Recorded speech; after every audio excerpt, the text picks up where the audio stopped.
All right, so this is advanced R SQLs with cross-database joins without slowing down your extract productivity.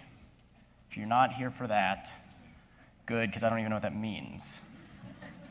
I mean, they're all real words, but I don't know what they mean otherwise. Okay.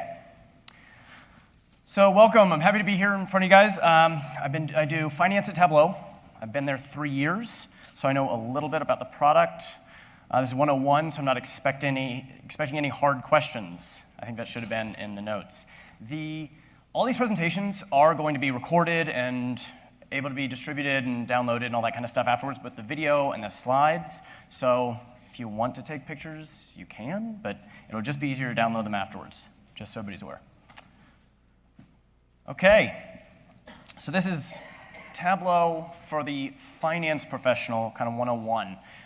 So a little bit about me and kind of how I look at Tableau and enabling finance. A little bit of background just to understand where I come from is I'm a Southern drinking runner, which means I say hello to everybody when I'm running past them, and when I just pass them in the streets in Seattle, it really freaks people out. I say howdy and y'all. That's also confusing. Yeah, I mean, it's really like, they scream when they hear that. They're like, I don't even know what's going on. So I enjoy my bourbon, and I run a lot. So what that means is I've got other things that I want to do other than sit at work all day, right? I want to be able to get my run in, to have a bourbon while I'm watching Netflix or something like that in the evening. And so as a result, finding yourself doing email all day, clearing your inbox all day, at 5 p.m. you have the victory of clearing out your full inbox. You're excited. You actually got all the emails done. And now you actually start to get to do real analysis and insights, right? You're just not going to get home until 7 or 8, unfortunately. So what I've tried to do is develop a little bit of a philosophy about how do you scale your work using Tableau so that you're able to have more questions answered. I don't scale, but Tableau can scale. And so what I want to be able to do is I have an approach that's the first time you get a question, I answer it. Second time I get a question, I answer it, and I think that's going to happen again. If I get the same question twice, it's just the beginning, and you're going to get the same question over and over. What's my financials? How do I do this? So what I try to do is the third time I get a certain question, what I want to do is point them to a dashboard.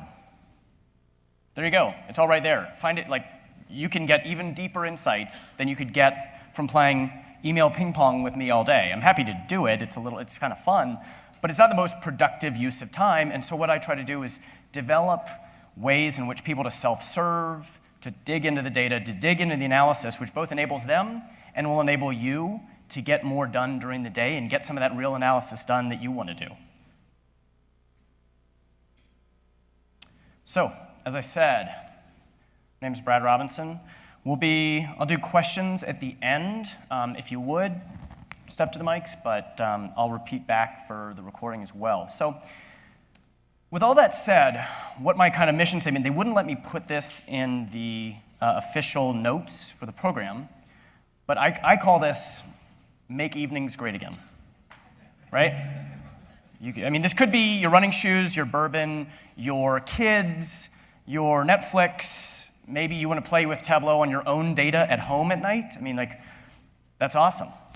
But I want you to be able to scale things more easily, to answer those questions that we so often get as finance professionals.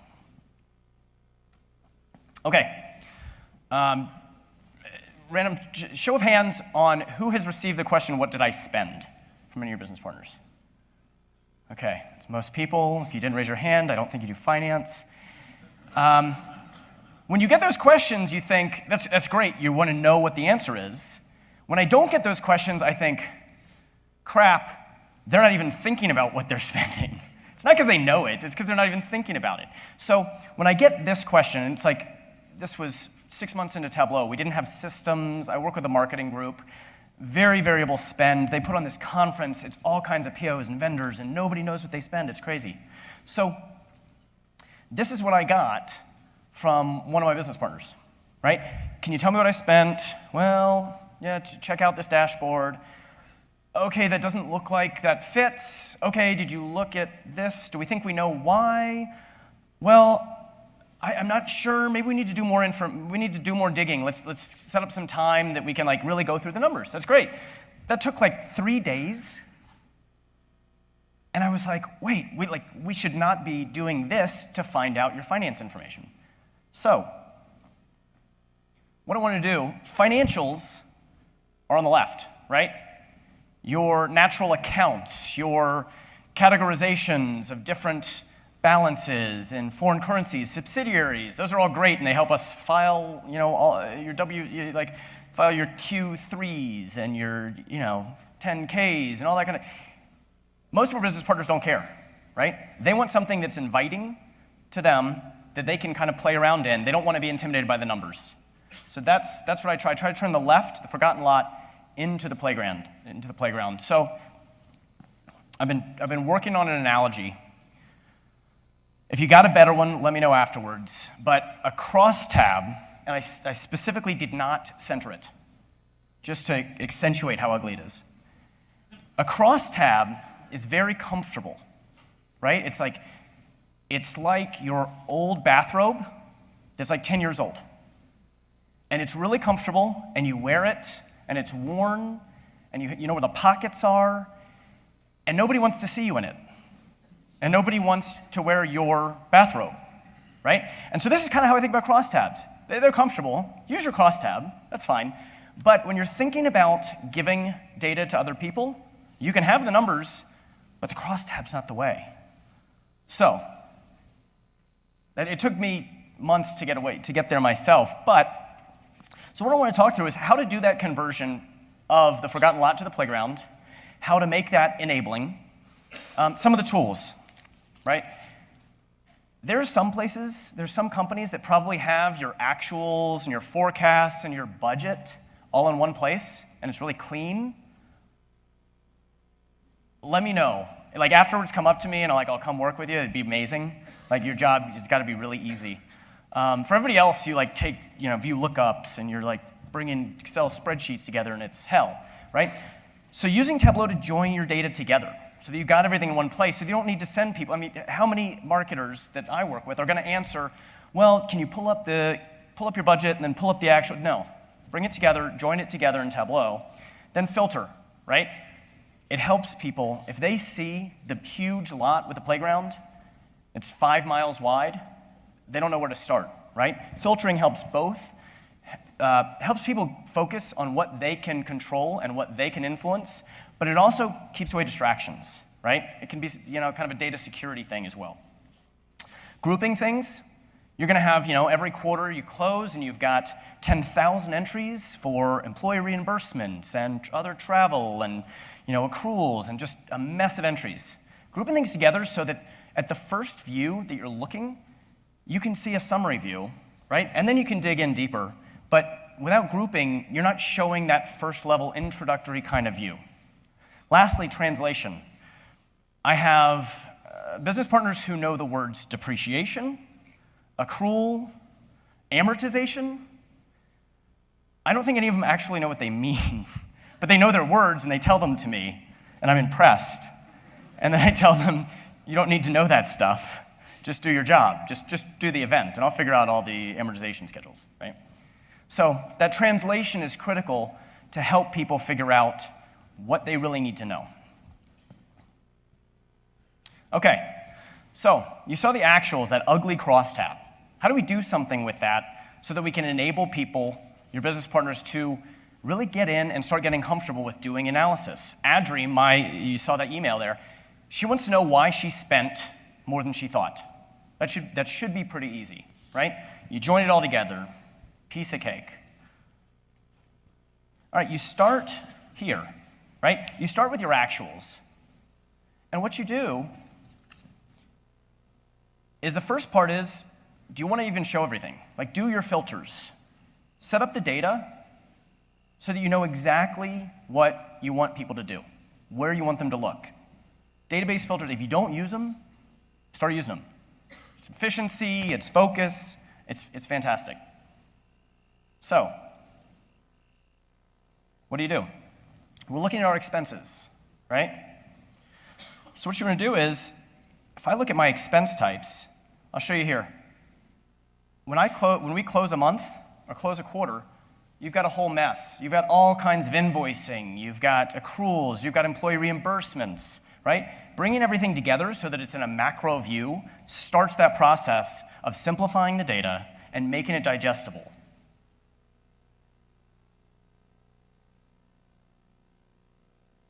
Okay, we're getting there. So if we are sitting together trying to figure out why you're over budget or why you spent what you did, it's looking better now, right? You start understanding why.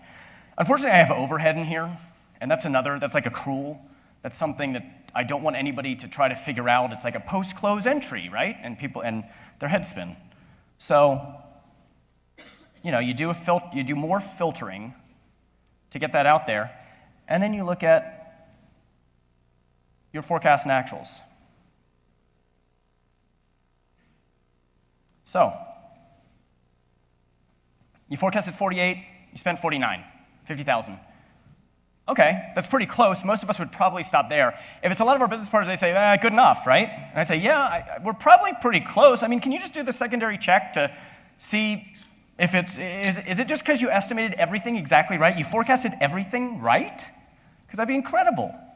Like a little bit of doubt. So, you start looking at spend types, right? Oh, all of a sudden, you got things that are above, things that are below. So, what you have here is you have different kinds of spends. This is how we budget, and this is how we forecast. So for certain groups, we've got things like employee spending, we've got events that people go to, and then we kind of break it up between employee spending, what are people spending, and what are we doing with vendors, right? So you go to a trade show, you're doing a fee for the trade show, but you're sending 5 people there, they're going to get a hotel, rental cars, all that kind of stuff. So what you have here is forecasts on the left, actuals on the right. And then your blue bars, or your blue sections of the bars, are your employee spending. Your orange is your vendor spending. So what do you see here? Events. I mean, this is probably no shocker. I mean, I made up the data, so I told the story I wanted to tell. But you look at events, and wow, you spent 4x. The employees spent 4x what we thought they'd spend. Not surprising. People go on site. They don't stay at the Holiday Inn. They stay at the St. Regis. And they took the whole team, even though one was supposed to go. And they went to a really nice dinner because they never do this kind of stuff. And then they filed their expense reports a couple months late, and crap, they're over budget, right? Okay, so that's what happens with events. Public relations looks okay. Tools are right on. Employee costs right on. If I want to look at analyst relations, this looks strange. I've got a spend that was way below forecast, but it's a vendor spending. It's likely going to be on a PO. It should be fairly predictable, at least for that type of spend where we're using agencies. It tends to be recurring fees. So what do? All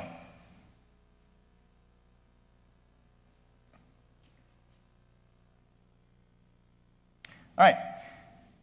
So what we did is we then dug into vendor level detail, right? Just create a simple view that what you can do is do selections, look at vendor information, and this will probably get you 80% of the way through the questions that you're going to be dealing with when you're doing reconciliations. You know that your analyst relations spend was down, you know that your event spending was up, you probably need to do some coaching on travel forecasting, and you also probably didn't set up a PO for your critical I enterprise, right? You forecasted $4,000 of spending, you didn't spend anything. I'm pretty sure they didn't work for free. So, what you do there is, now we've answered the question, it's still not scalable, right? You have 2 views that can answer the first, second, and third question when somebody's reconciling their actuals, but how do you make that scalable? That's where having Tableau Server and publishing to Tableau Server is hugely, that's the enabling part. Because you can send vizzes to people all day long, but having one place, I mean, I can put the link in my email signature, right? Like, check me out before you ask me what your spending is. You click on that, you go right there. So, I mean, this is a real stat. So I have 4,000 views on my spending dashboard. Ooh, right? I'm pretty impressed. 13 people favorited my dashboard, right? And these are not finance people. Finance people would like all kind of, they love the dashboard too, but these are marketers who are like, ooh, that's a really sexy dashboard.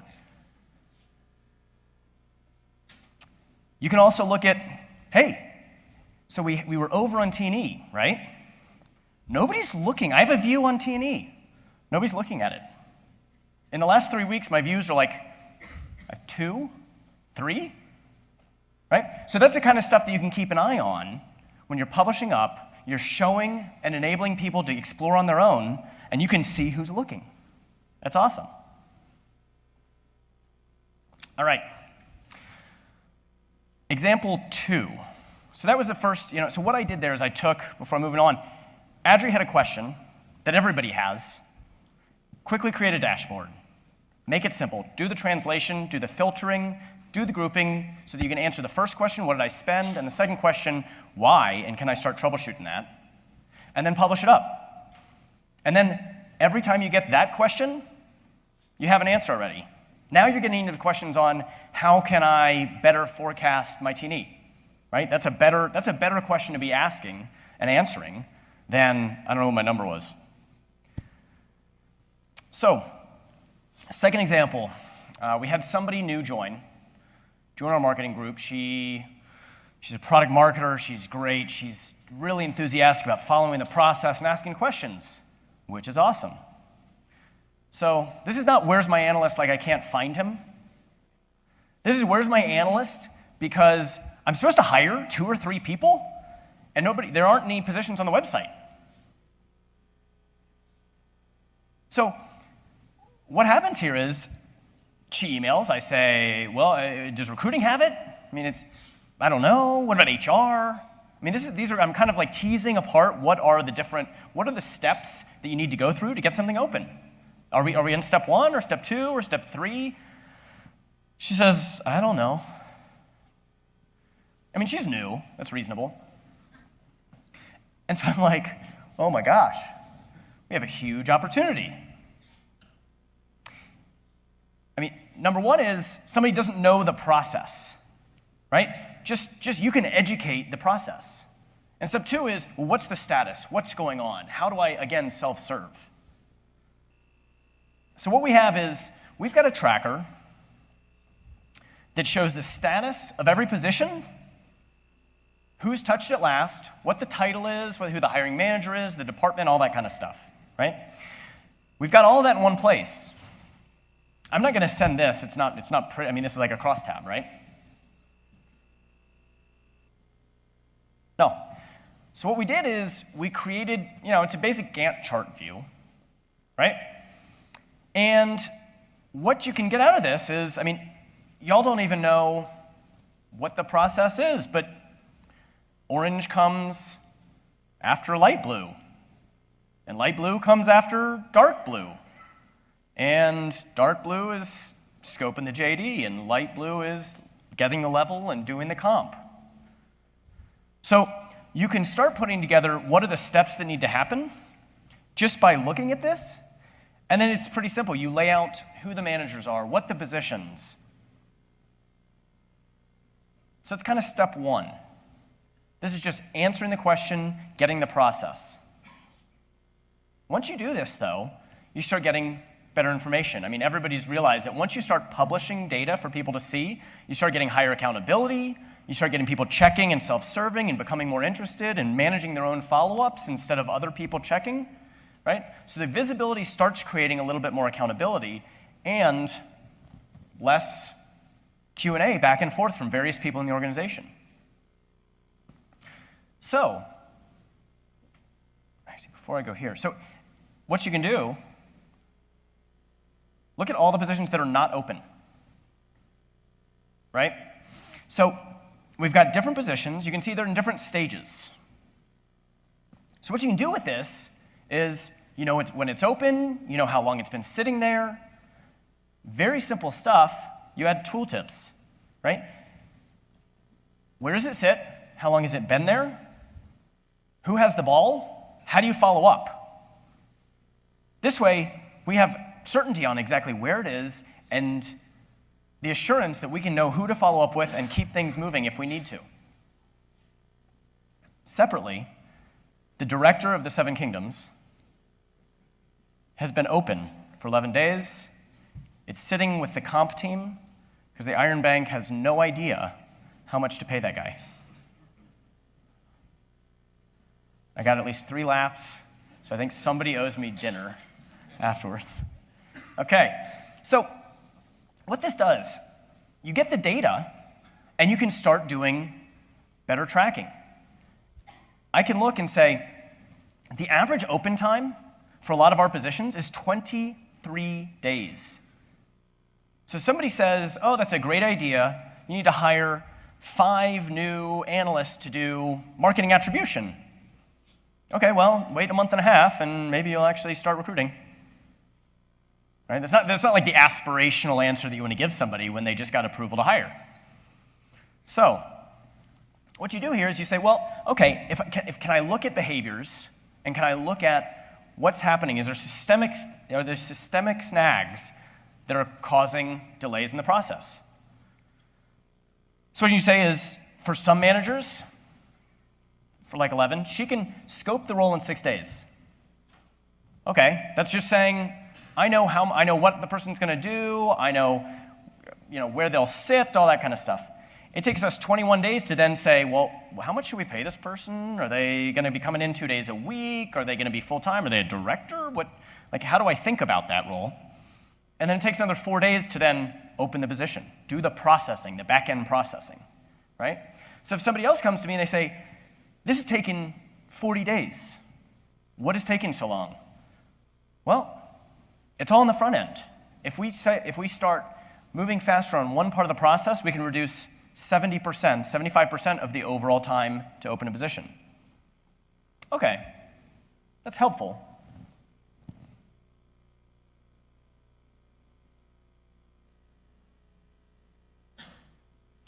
So then what you can start doing is line item level detail, right? So you can look at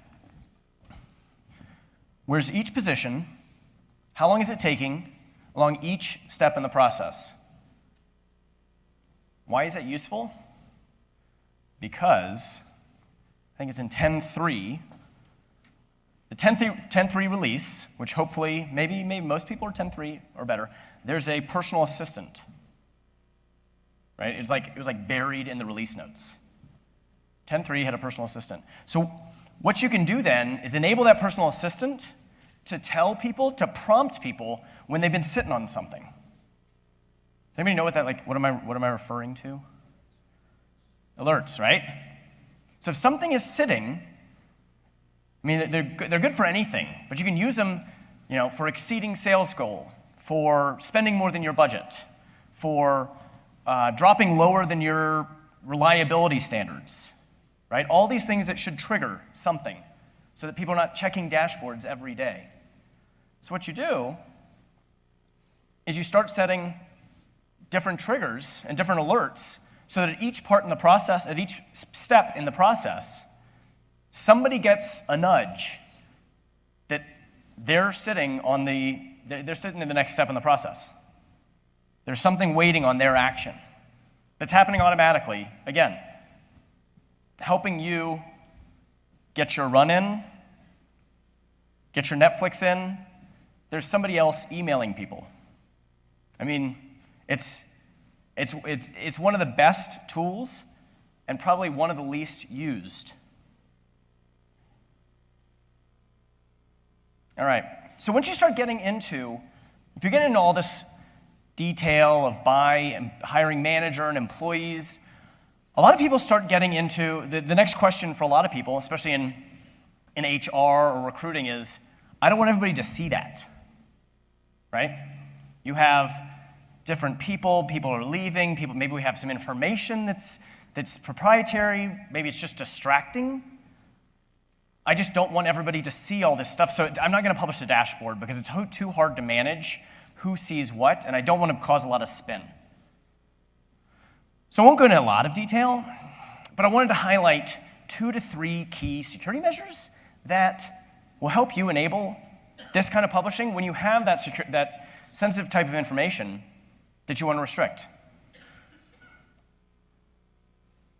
So you can do user-based, individual user-based security, depending on who's logging in. Anybody who's publishing to server, you can also use server permissions on your dashboard. Some people can view, some people can download, some people can save, it's all kinds of different permissions so that you can control exactly who's dealing with the data and how they can alter it. Lastly, you've got database security. So just depending on the type of security that you want to put in place around your information that you're publishing, because publishing is the way that you're saving that time. It's the way that you're getting people to ask and answer their own questions. And so this is the second part. It's the and what, to be able to do that without causing any kind of negative consequences.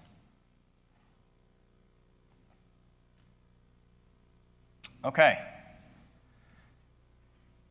So if you've gotten here, you've gotten to self-service and it's working. People are not emailing you, how much did I spend, right? They're emailing you, how do I get this set up? How do I fine-tune my forecast so that I can better anticipate T&E spending, right? That feels better. What I want to talk through is, well, then how do you take it to the next level and start getting the third, fourth, fifth questions answered in that same continuation of publishing dashboards?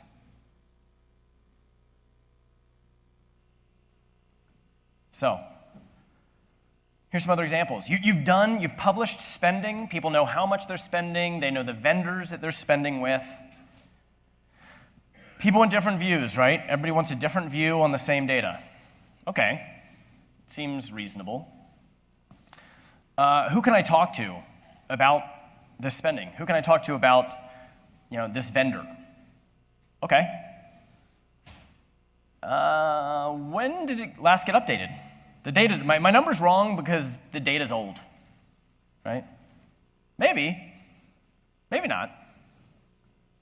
So these are different kinds of questions that, are all different sorts of data, but then you start getting towards, well, how can I illustrate and narrate through my metadata so that I'm answering the questions that are the next level of questions?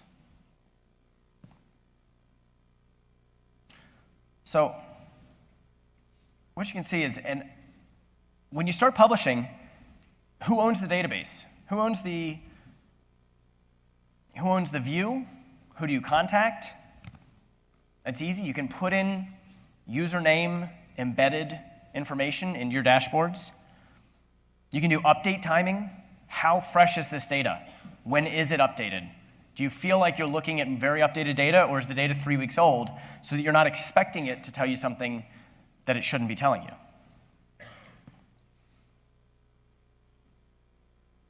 You can do basic parameters, right? Setting different kind of views for different users on the same overall dashboard, right?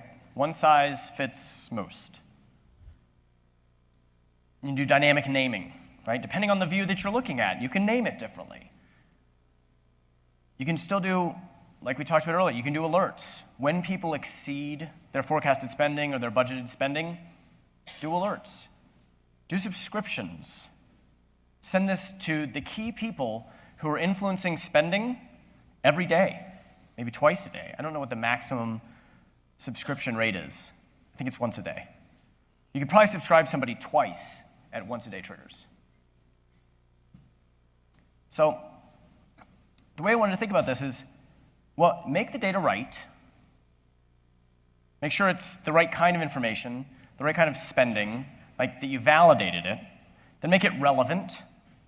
Make it the right kind of view for different people. And then make it useful. So how do you enable the alerts, the subscriptions, the second level of analysis that people can get to? Whether it's, you can even link this to source data, right? So that people can dive in and create their own views.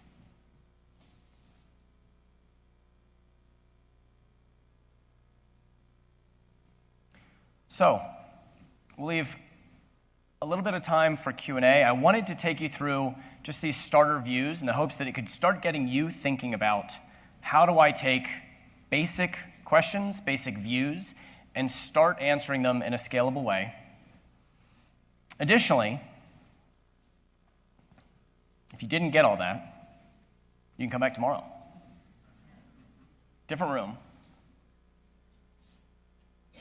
You can also, if this is 101, we've got another session that's tomorrow, that's 201 for finance, that's identifying risk and opportunity in treasury, if that's your sweet spot. So, the mandatory, fill out the survey. Seriously, we do look at all the feedback. We'll rate. I mean, it's really it's a numerical value. It's a numbered value on me. So put it in there. With that said, Q&A. If anybody has questions on process, how we integrate Tableau.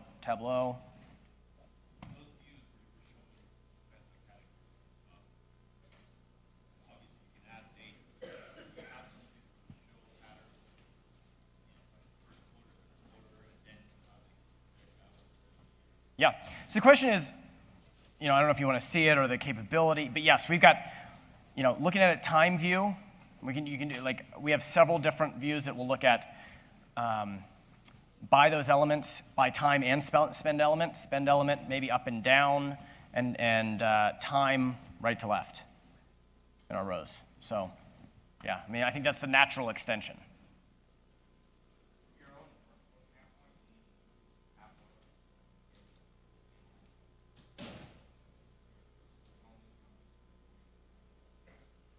No, everything, when I have, so the question is, how much is tell me if I'm wrong, the Tableau for the publishing for others versus the data analysis for budget, variance, actuals, right? No, everything that we are trying, we have, I think Mike is here, we have incredible data. Everything that I need to find, I immediately open one of our data sources, and I go straight to variance. We've got variance, actuals, forecast in data sources that I pull straight into Tableau. I'm never touching Excel.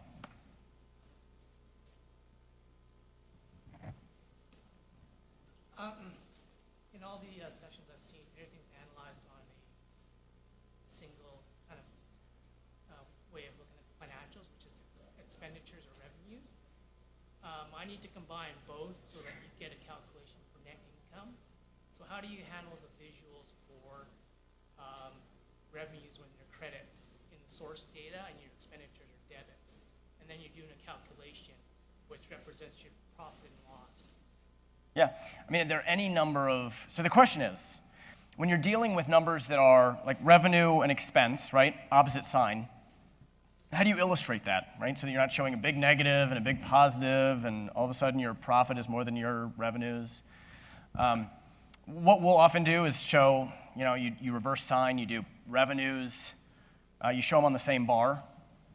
You show revenues, expenses, and then you can do a couple different things to show the difference between. You can almost do like a waterfall chart kind of look to say revenues are here, expenses are here, and then we'll do both a dollar and a percentage of profit relative.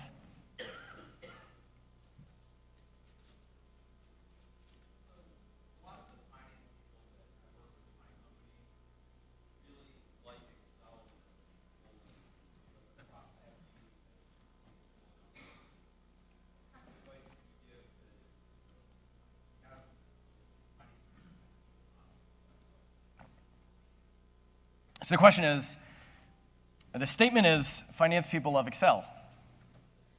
The question is, how do you start challenging that convention and start to move off the Excel kind of static reporting?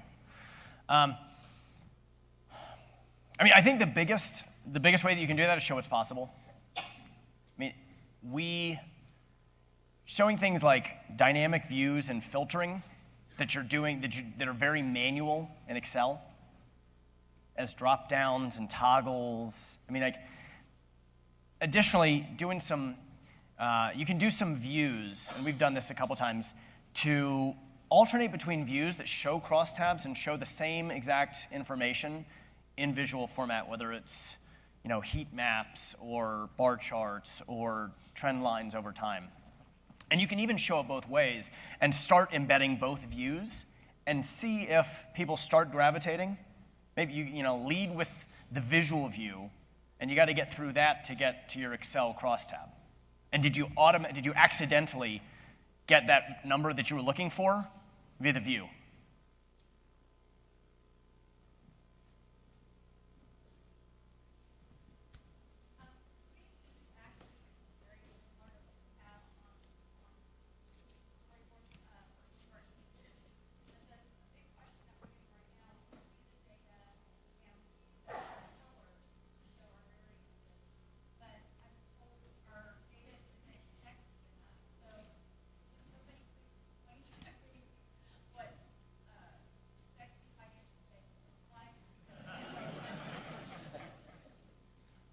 It's a high net income amount, right?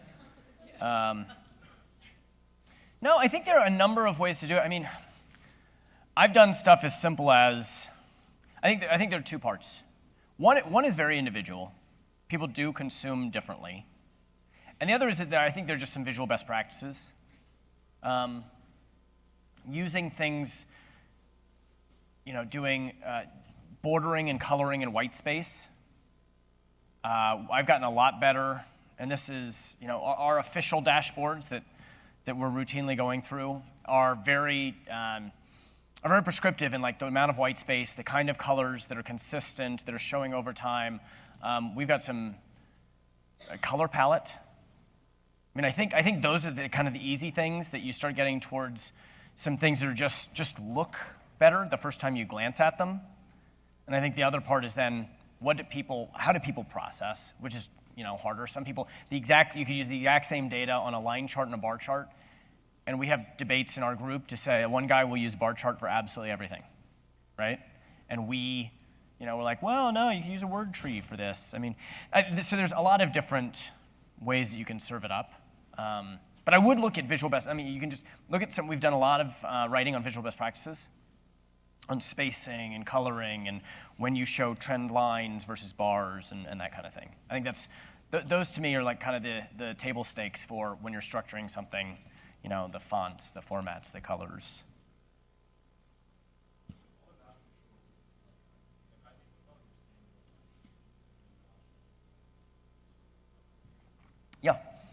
Yeah, we can show all that in Tableau. I mean, you can, so the question is, okay, this is just getting into the data.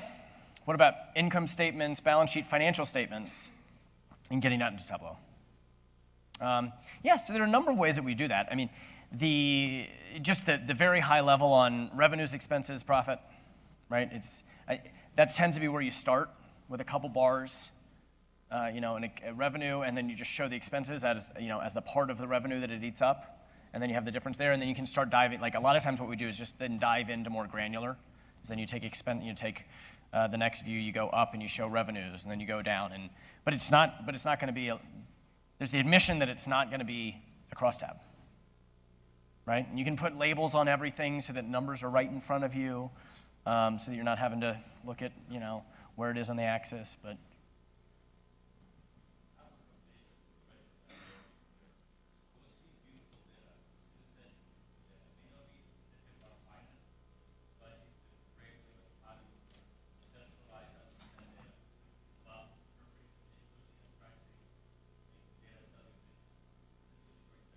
So the comment was, with regards to the question on making your data and your dashboard sexy, how do you do that? There's a session called Beautiful Data. Okay.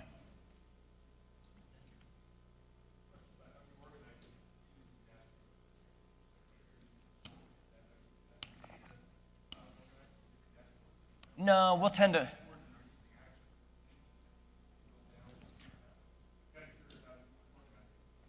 Depends on the format of consumption. So so the question is, how are we consuming or how are we publishing and presenting data, story points, dashboards. We use very different presentation methods depending on the audience. All of our quarterly executive reporting is a sequence of dashboards with anywhere between 4 and 8 views per dashboard that are in standard page format. And then we do a PDF version. But that's all just scanning through. It's low on interactivity because it's just reporting what happened, right? And then the dashboards are taking you through the story so that you're not having to drill down. But yeah, for presentations and for something that lends itself to I think I would do it in PowerPoint, use story points. So I wouldn't say we're forcing story points in a quarterly review necessarily.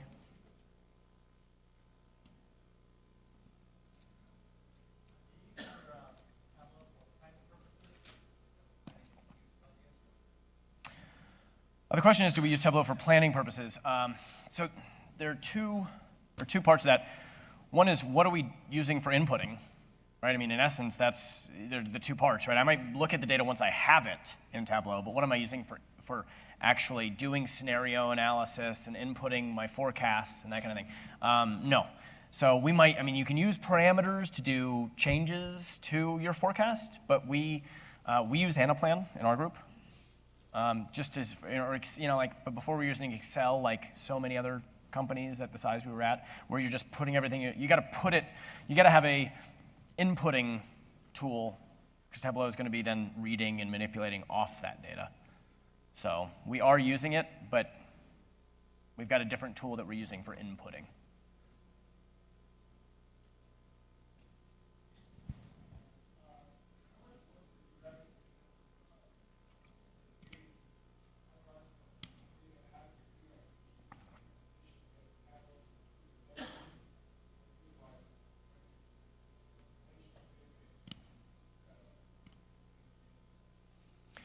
So the question is, how much are we data cleansing and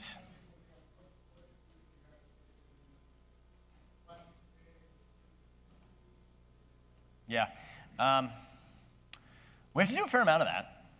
I mean, I don't know anybody who says I pull the data and then it's really easy just to read. I mean, if anything, visualizing the data more easily exposes the data deficiencies more fully, right? And so, yes, we do a fair amount of that. With that said, unfortunately, I am the recipient of that fairly clean data. But I'd be happy to kind of put you, we have a finance analytics group who does a lot of the curation to get it into the format that we're then just reporting and looking at cleaner data.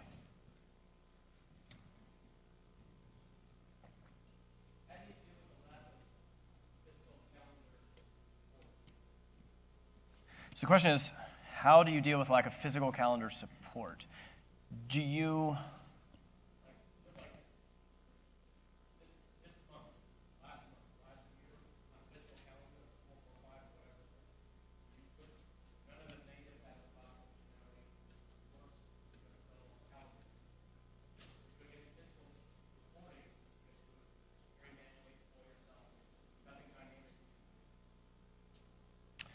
So you don't have, so we're just talking through time, looking at time-based reporting when you don't have a date field in your data?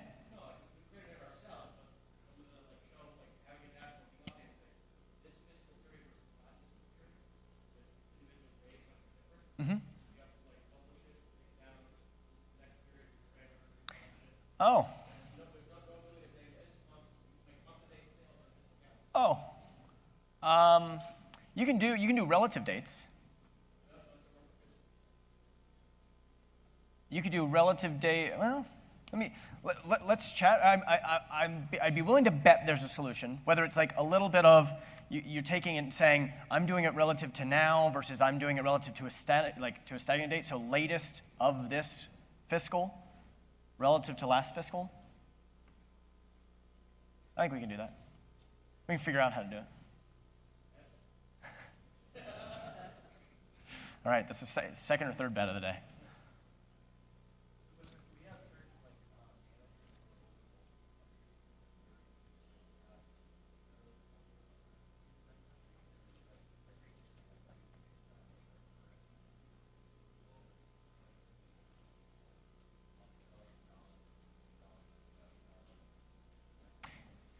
Yeah, so the question is, when you've got different levels of hierarchy that have different responsibilities, how do you then create the kind of views that are relevant to the specific audience, right? One thing that you can do is when you look at permissioning, is you can, and we've done this in certain cases, where you can build out hierarchies of this person reports to this person and reports to this person, and reference the lowest level of the user login and trigger something off that. But we do use, I have everything that I do, we do by department and region. So you can cut it either way, and then you can when you're on server, you can customize the view, right? So my Germany sales rep can take the same dashboard and say, we'll customize this to only have the filter for Germany, and every time he updates that dashboard, it'll appear that way just like you republished it for him.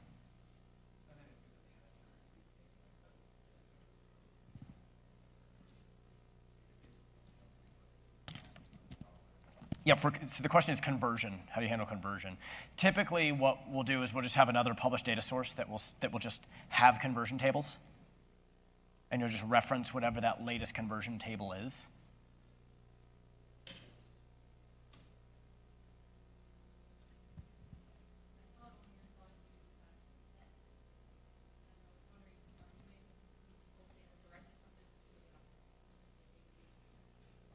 We're moving it to a database. Yeah.